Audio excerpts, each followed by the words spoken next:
Welcome to 5 Books for Catholics, where an expert selects and discusses 5 outstanding books on some aspect of Catholic life, doctrine, or culture. Réginald Garrigou-Lagrange was a French Dominican priest and a leading Catholic theologian during the first half of the 20th century. Though not particularly devout, during his youth, he had a conversion while he was studying to become a doctor, and then entered the Order of Preachers.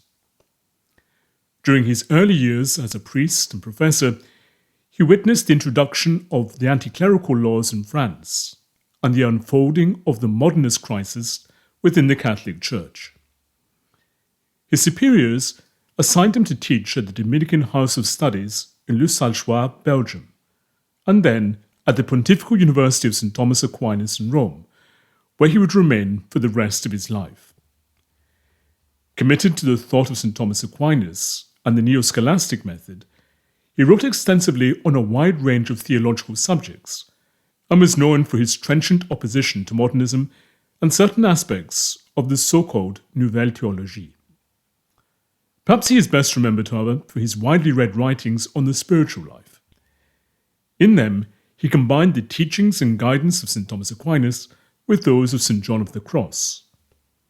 St. John Paul II was one of his students, and his marshalled admirers such as the philosopher Jacques Maritain and more recently Alistair MacIntyre. In this interview, Matthew Maynard discusses Garrigou-Lagrange and recommends some of his writings. Matthew Maynard is a Ruthenian Catholic, husband, father, and a professor of philosophy and moral theology at St. Cyril and Methodius Byzantine Catholic Seminary in Pittsburgh, Pennsylvania. His academic work has appeared in the journals Nova et Vetera, the American Catholic Philosophical Quarterly, St. Anselm Journal, Lex Naturalis, Downside Review, the Review of Metaphysics, and Maritain Studies, as well as in volumes published by the American Maritain Association through the Catholic University of America Press. He served as author, translator, and editor for volumes published by the Catholic University of America Press, Emmaus Academic, Cluny Media, and Ascension Press. He has published academic articles and book chapters related to Maritain and is secretary of the American Maritain Association. For more information on his work, visit matthewmaynard.com. The books discussed in this episode are all by Réginald Garrigou-Lagrange. First, Knowing the Love of God. Second, 3 Conversions in the Spiritual Life. Third, Providence, God's loving care for men and the need for confidence in Almighty God. Fourth, the 2-volume On Divine Revelation, the Teaching of the Catholic Faith. And fifth, Philosophizing in Faith, Essays on the Beginning and End of Wisdom. Links to these books are available in the show notes of this episode. And if you have a moment, please support this podcast by leaving a top rating on the platform of your choice. Professor Matthew Maynard, welcome. Hello, thank you for having me on, Father.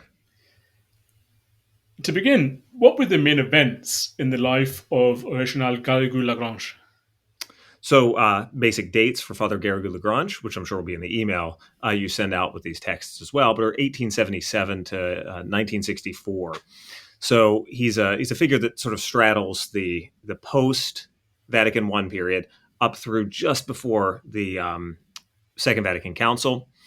He goes through his training within the Dominican Studia right around the turn of the century, and he does his lectorate through the Dominican House and does some studies at the Sorbonne in the first decade of the 20th century, maybe even into the very beginning of the second decade as well, into the teens. No, it's in the first decade because he then teaches thereafter. He's actually at the Sorbonne at the same time as Jacques Maritain, and he tells a story about how there was this young follower of Bergson that he's writing to his student master, Ambroise Gardet, some Slav he thinks that Maritain is, with this big shock of hair talking about Bergson, the vitalist philosopher. So then he leaves studies, doesn't complete a degree at the Sorbonne just because of the exigencies of priestly life, and he had to go back to teach philosophy at their house of studies at the Salchoir at the time. And I think it was just within a year and a half or so, they had an issue with staffing, and he had to switch over and fill the dogmatics position for them.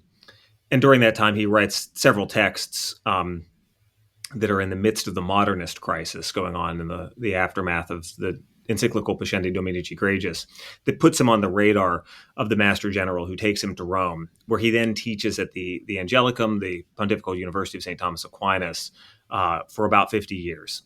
And he teaches there effectively, in addition to the standard cycle of just running through the Summa and commenting. He's very much in the line of reading Billuart, one of the later commentators, and then explicating article by article the text of Thomas.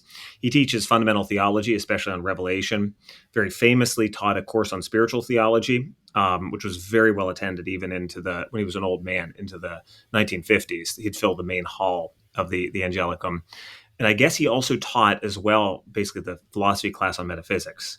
And he was, by all accounts, a very well-received lecturer. So he was involved in the controversies of the modernist, postmodernist, or the modernist crisis, the post period after the modernist crisis. Was involved as a consultator with the Congregation of Doctrine of Faith, as well as the Cause of Saints. He was involved as a consultator, for example, in the naming of John of the Cross, a doctor of the Church. He was also involved in a controversy that I'm sure we'll talk about that occurred in the 1940s over the nature of theological method, so-called Nouvelle Théologie crisis.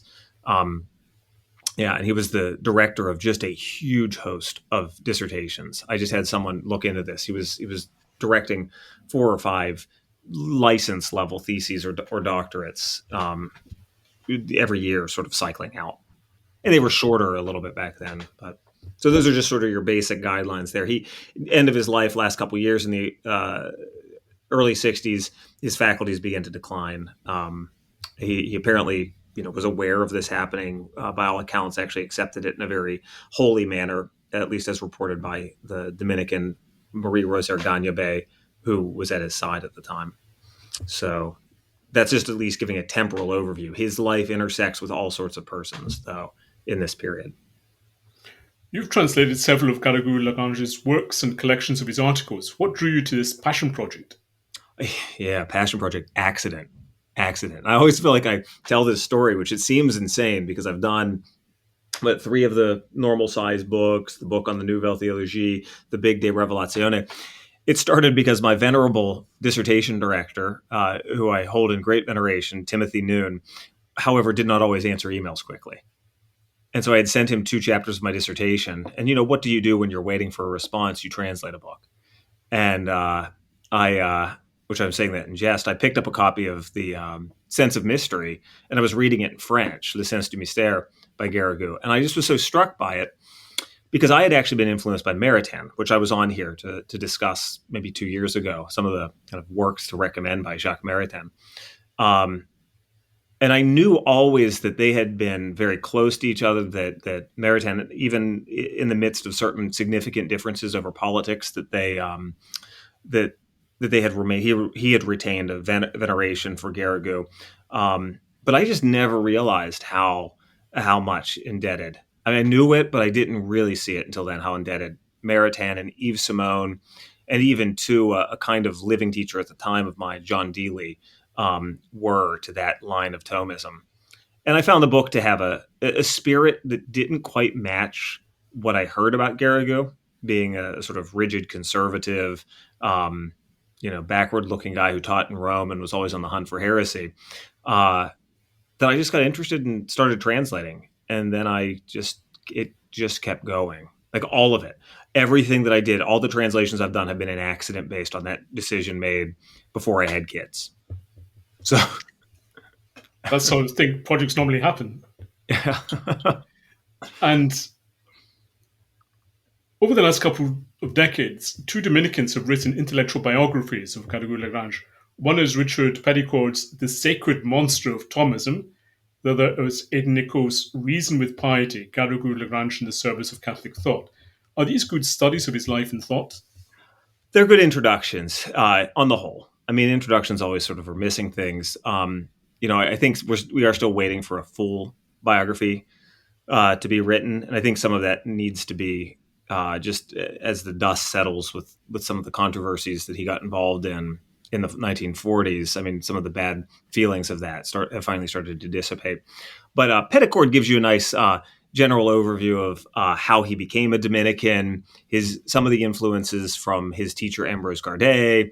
You get a sense for some of the controversies he was involved in with Maritain, with his student Marie-Dominique Chenu, who he actually had wanted to be his it was really to be his protege at the Angelicum, but Chenu was more interested in doing historical studies and wanted to rework things at the Salchoir, which eventually got them into loggerheads a bit. There's also actually on that bit, there's a book by Etienne Fouillou that was just translated that's interesting too about the Salchoir on trial. It tells sort of the story of that happening.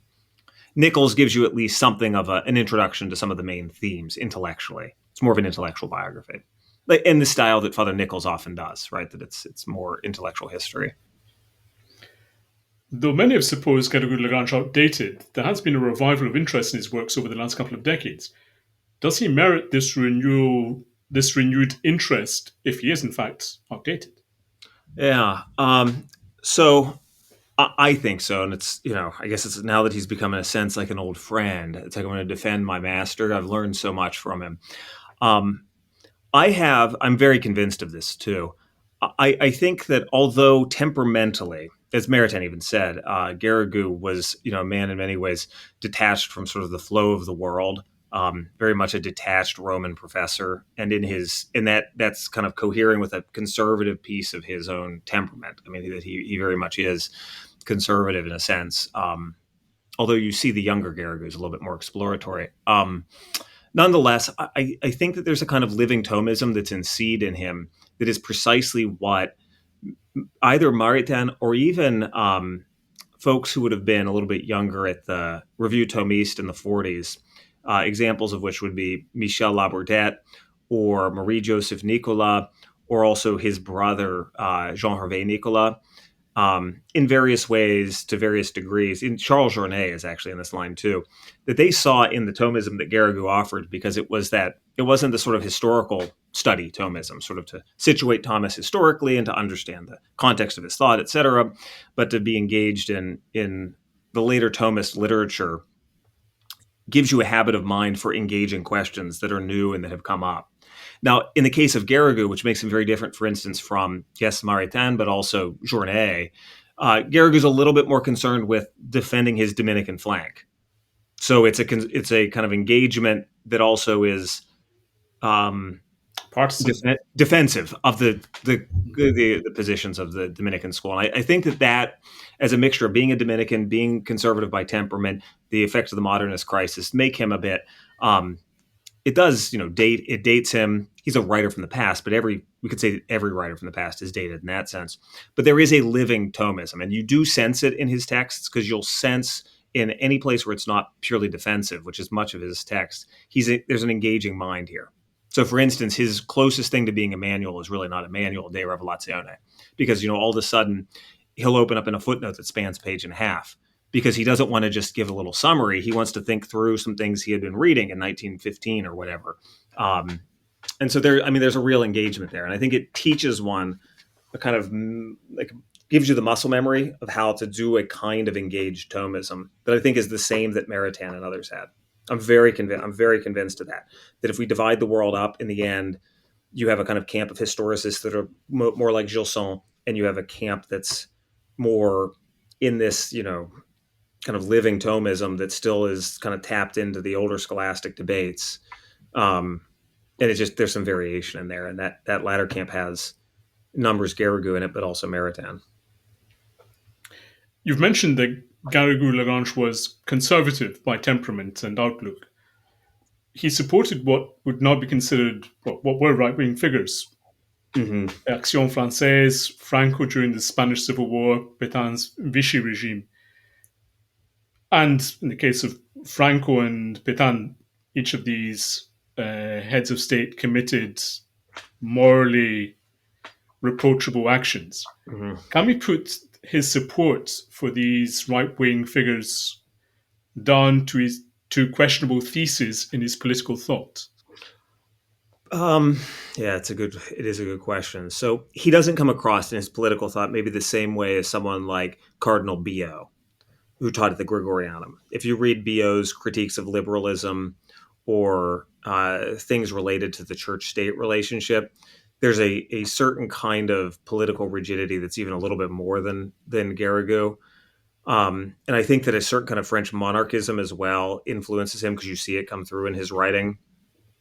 And you'll see that there are certain positions he has on the receivability of divine revelation when proposed when it's proposed to the state, why the state basically has to receive it. That I do think that elements of this at least do play into his positions. I think it's important to see, though, he's also a creature of his time, right? He's a creature of the whole 19th century reaction to liberalism in a number of papal encyclicals and actions taken against Lamennais or encyclicals of Leo the 13th, as well as even up through Pius the 11th. So I mean, there is something that's in the air this way. Now, that being said, not everyone read that magisterium and supported Franco, or supported. I've never seen a single anti-Semitic thing in him with regard to Pétain. That embracing of the Vichy regime was very much a counter French Revolution kind of Catholicism. I mean, there were a lot of French Catholics who supported Pétain for a while until they realized what was going on. But it's not to exonerate him; it's just sort of to situate it. This is his weakest part. That's what Maritain says. On these issues where we've differed politically, I think that there's a certain lack of engagement with political questions that gives him less depth in that regard. You don't get the sense it's spinning out of any principle other than when it comes to the question of revelation and how you understand the relationship between what we could call political rationality and the proposing of the rational credibility of faith. That's probably one place that this has a doctrinal basis. It's interesting too, though. He did, and this is in one of the volumes I recommend, when the condemnation of French action took place, which is a very current question given French politics right now, because we've got this line that's going from French action all the way up to the right-wing figures in France right now. Cardinal Billot, if you recall, actually turned over his red hat because of some huge fight he had with the Pope at the time, whereas Pius XI. And there's some people say that he saved face, but I mean, it was because of that. He didn't want to submit. Garrigou submits, but it is with incredible pain. It comes through in one of the essays there. He can't even say it, and he can't address their name. He critiques French action in the most indirect way that if you're not in on the game, you could miss it if you didn't know anything about the history. His sister, from what I understand, was very involved as well, and so it just made it difficult. So it's a long answer. I mean, I don't catch a fascist stream in him, but I do catch very poorly decided political decisions in all of those cases. Sometimes understandable and sometimes less so. He showed himself least good at the time of the occupation of France. I find that to be truth be told, the most spiteful kind of response to the experience of the anti-clericalism of the beginning of the century. But he wasn't alone in that. There were a lot of Catholics who were still licking their wounds from the anti-clerical measures. And I might be a little bit rough on him, say it's spiteful, but I think it's a kind of overreaction there. Yeah.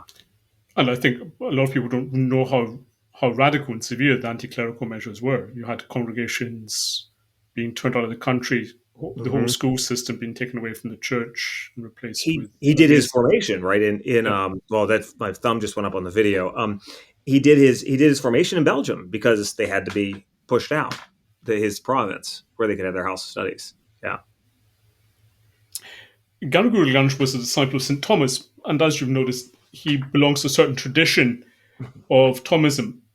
Are there deficiency to Garrigou-Lagrange's reading and application of St. Thomas's thought? Well, yeah. Listen, if you basically get into the middle of a discussion that's downstream of later Baroque thinkers, first of all, there are questions that were perhaps misplaced, on occasion. I mean, there are various cases of arguments made that, for instance, John of St. Thomas on various topics, the nature of theology as a science. This is something I'm just working on right now. So that he displaces some of the the more classical lines in Thomas because of the way he responds to Suarez. And then the school inherits kind of a poorly posed question. I think that that's at least a significant risk that does play out sometimes in certain positions here and there. I don't think it's having spent a lot of time with his work that it's kind of a universal phenomenon, but I do think also too it creates the genre of hypercommentary. Even though this tradition is not purely commenting, because the disputation format's different as you get into the Baroque period, nonetheless, you effectively get into a genre that's, okay, now that we have this base text that's Thomas Aquinas, and we've got some other things that have happened magisterially, we're going to keep talking about what people said and interpreted in the discussions and debates that were about scholastic thought. And so you start asking questions that aren't because of the data, right? They're not questions about what reality is. It's because these are the questions we ask, right? You kind of close the conversation, and hence you close the way that reality can manifest itself to you. I think that sometimes this as he maybe even got older was more so the reason why he found it difficult at times to sympathetically read others. I mean, I think he's more charitable than people make him out to be. You don't sense a real nastiness, but a kind of sympathetic reading of people sometimes can become lacking because, that's not the way we pose this question, so, here's why it's kind of wrong from the get-go. And there's also just an insensitivity structurally to certain influences on Thomas. I mean, this is kind of very much of that era, especially that Dominican formation. The Aristotelianism, which is essential to Thomas, ends up crowding out all of the non-Aristotelian Neoplatonic elements, either by reinterpreting them totally in Aristotelian terms or not giving them as much attention because of a kind of Aristotelian reading of Thomas. Same thing for the role of the scriptural commentaries of Thomas. They play a role in people's thought. But it's not so structural because it just was not the way that the tradition had picked it up. So, yeah. His main teacher was another important early 20th century Dominican theologian. You've already mentioned Ambrose Garré. He's mainly remembered for his contributions to fundamental and spiritual theology. How did he influence Garrigou-Lagrange? Yeah, well, so first of all, as a professor, and probably most profoundly in a certain style that I do think in the end is throughout everything of Garrigou's, because Garrigou saw himself as mimicking Gardet's propensity to attempt to find in a given, just to use an example, in a given set of articles of Thomas, the essential question or several articles where Thomas all of a sudden lays out a principle that kind of guides everything else, right? Like he answers one of the questions in an article on, I don't know, the virtue of religion. And if you get that right, it kind of just makes everything else follow nice and limpidly and clearly. And the theologian's task is primarily to call attention to that, right? Not to get concerned with sort of every little nook and cranny of a debate and every conclusion that you can draw, but to kind of always turn yourself to those main principles that as Garrigou himself says in an encomium for Gardet, actually, at Gardet's passing, they're like the mountain peaks on the ridge. That kind of when you see those, the rest of the ridge makes sense. Like all the whole chain makes sense in terms of those. I think structurally, as a theologian concerned with theology as a form of wisdom, discursive wisdom, I think that is actually probably the biggest thing he gets from Gardet.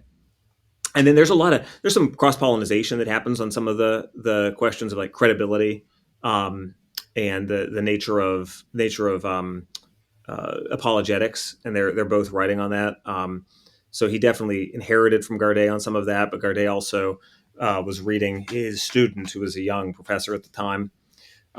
They have some differences about the nature of theological conclusions and things of that sort. Although Garrigou was always very kind in his critiques. In one of the mystical theology books, there's a very, very particular issue that's dealt with. And Garrigou generally cites the thing very warmly, but when he critiques his master again, it's hard to figure out that's what he's doing. He cites the criticism, but he doesn't make much of it, right? That he doesn't make much of the person he's critiquing. He just explains this is the position that these commentators took on this question. And it's interesting because Gardet is at the fountainhead of Garrigou and Chanute. I mean, Garrigou also is the director for Chanute, But Chenu saw in Gardet, especially his work on theological sources or De Locis Theologicis, opportunities for renewal of positive or historical theology. And Chenu perhaps painted Gardet in his own light, but he wanted to follow in that line, which he thought was where the Salchoir should go. So it just creates a very interesting kind of narrative to try and consider, this way that this group of Dominicans sort of come downstream of the Salchoir of the late 19th century, is what they come downstream of, is not just Gardet, but then Gardet's own teachers as well, Marie Benedict Schwalm and others. And then you see who they taught, and you realize it's an interesting crew as a whole. He began his career under Pius X and in the midst of the modernist crisis. And some might even claim that anti-modernism is one of the main concerns throughout Garrigou-Lagrange's writings. What did he understand by modernism? Sure. Yeah, there are a couple things going on at the time of the modernist crisis, right? There are the issues related to scriptural exegesis, things that would be associated, among others, with, Alfred Loisy.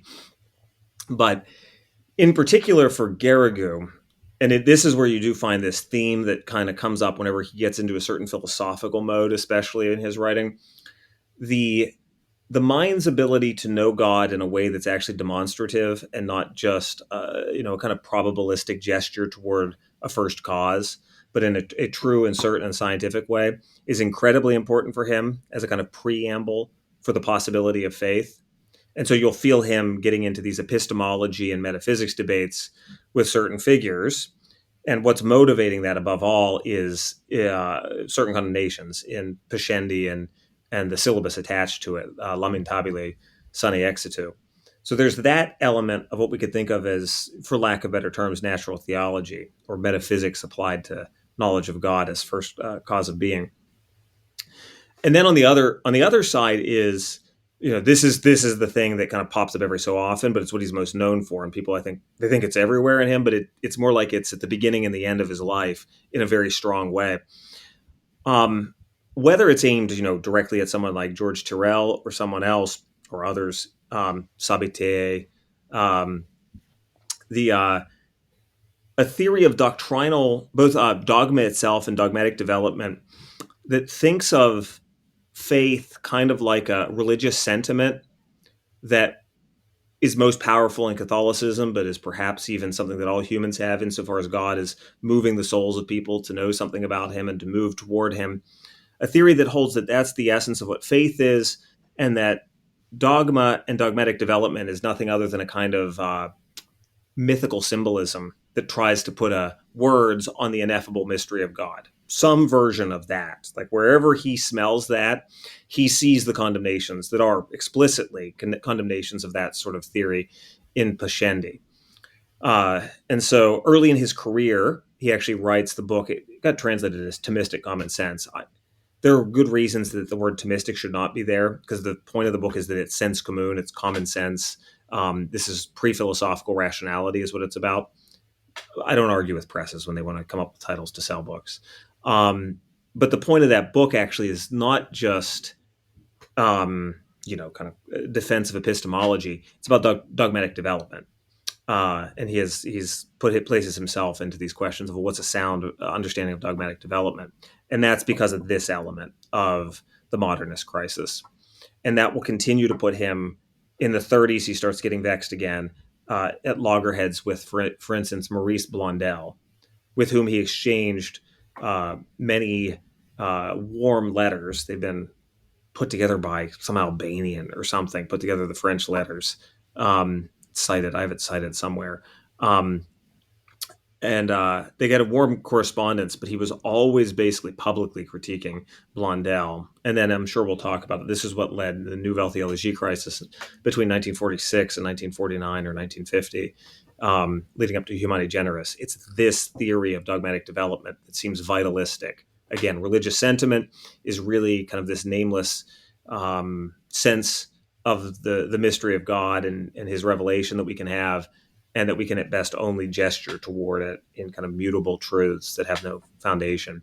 That latter one, even in some ways more, is what vexes him, at least most famously. A recently published collection, The Thomistic Response to the Nouvelle Théologie, contains your translations of essays by several Thomists, mainly from the 1940s, in what was called the Nouvelle Théologie. The second part of the volume contains various contributions by Garrigou-Lagrange, including his much cited article, Where is the New Theology Headed? Indeed, though Garrigou-Lagrange did not coin the name Nouvelle Théologie, he was the one to make it stick. Was there such a movement? Because a common objection is, no, there's no such thing. There's no such movement. There is no such movement. Now, there's a part of me, you could say, but they did defend themselves as a group. But I'm saying that in jest. So, yeah, this is.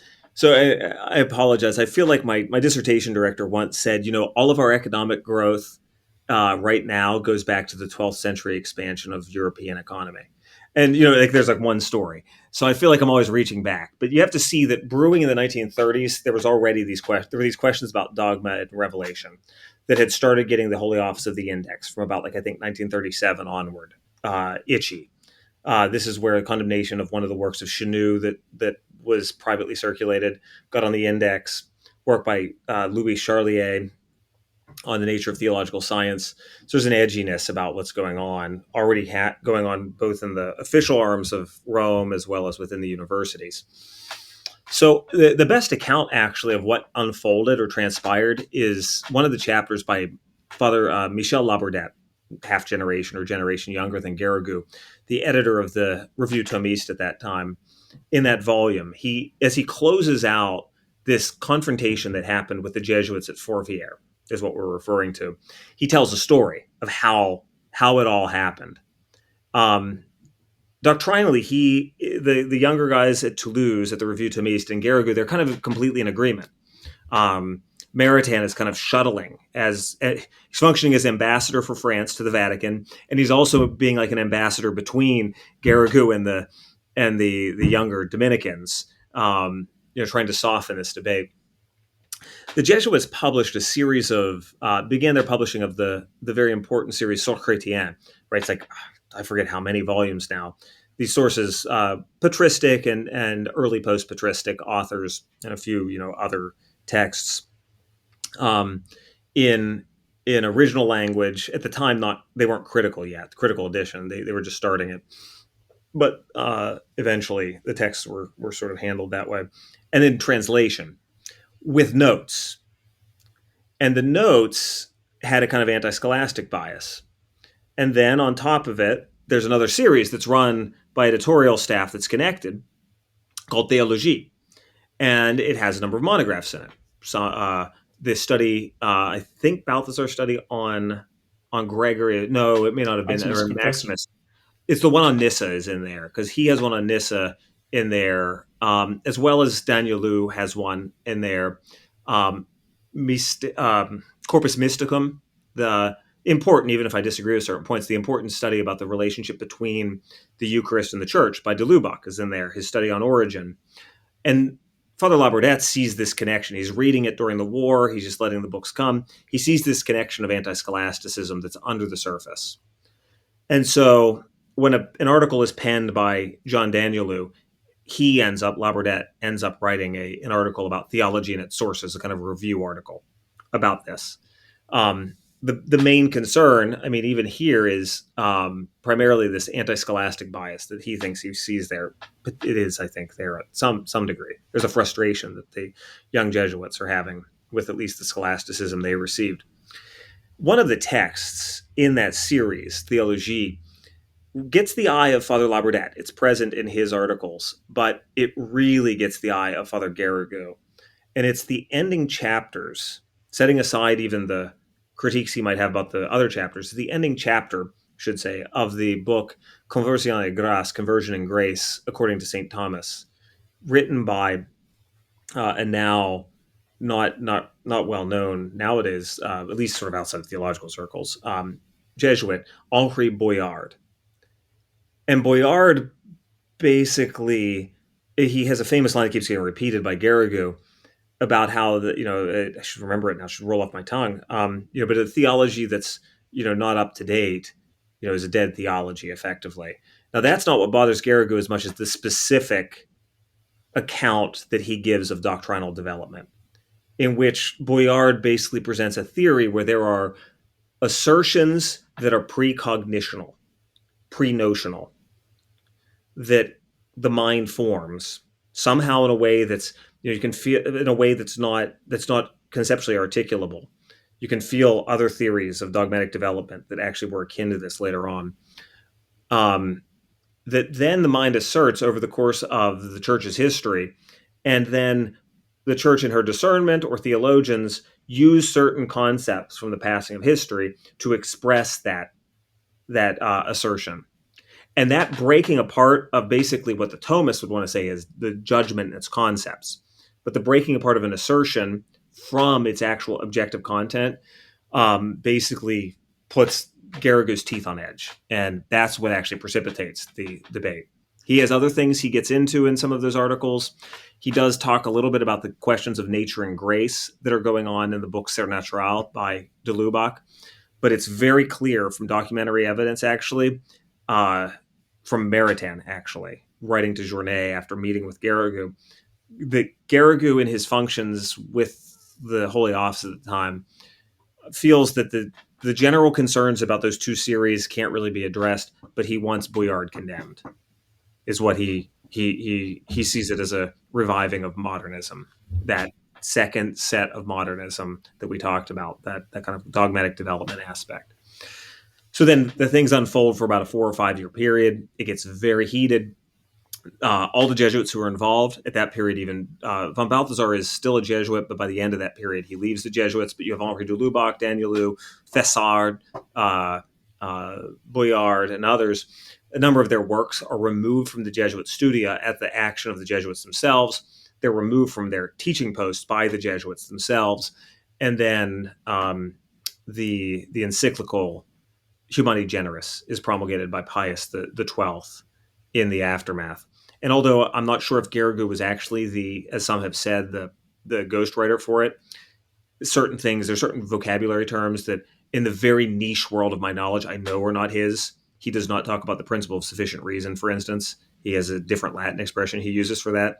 So someone else is editing and putting that in. He's still involved with the Holy Office in the lead up to Humani Generis. And so that basically kind of quelches or puts underground this question of theological methodology that had basically been brewing, you could argue, all the way back until the 19th century, but definitely for the first half of the 20th century, that then comes back out at Vatican II. It's the immediate context for then what happens there. I mean, other things are going on, but it's like it's the thing that sort of sets the mind.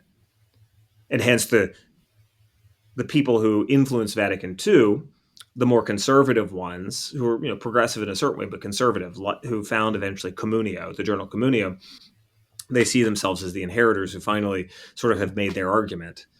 And this begins a period of the reception of Garrigou thereafter, where he becomes, I think, somewhat unjustly, but I see why it happened. He got adjoined to the traditionalist movement in the West. And I see why it happened. It's not totally unthinkable, but it's part of the mythology of Western traditionalism. That one article that you cited is kind of at the center of a myth. That when they think of Garrigou, they don't think of all these other works. All the works on spirituality, or the commentaries, or the stuff on natural theology. It's that. Like, that work is what comes out, and it's because in their mind, it's sort of the other side of the coin. So my hope with that book was actually, I wanted to name it Dialogue Delayed, was to sort of like, let's 60 years, 70 years later, let's revisit this much more even keel and have an honest debate about the warts of both sides. Because, I'll admit the limitations of the scholastic side. There are all kinds of methodological things. They're closed in on themselves in a way. It's just like obvious to me as a Byzantine Catholic. I just have to see it, or else I would just be some weird amphibious monster. Thank you for listening. To read or listen to the rest of this interview and gain full access to our archive, visit 5booksforcatholics.com and become a premium subscriber. If you've enjoyed this episode, please subscribe to the podcast and give it a top rating on the platform of your choice. That way, more people can discover it. You can also support the podcast and help us produce more interviews like this one by making a one-off donation via the link given in the show notes. As little as $1 £1 or €1 can help and will be greatly appreciated. Thank you once again, and God bless.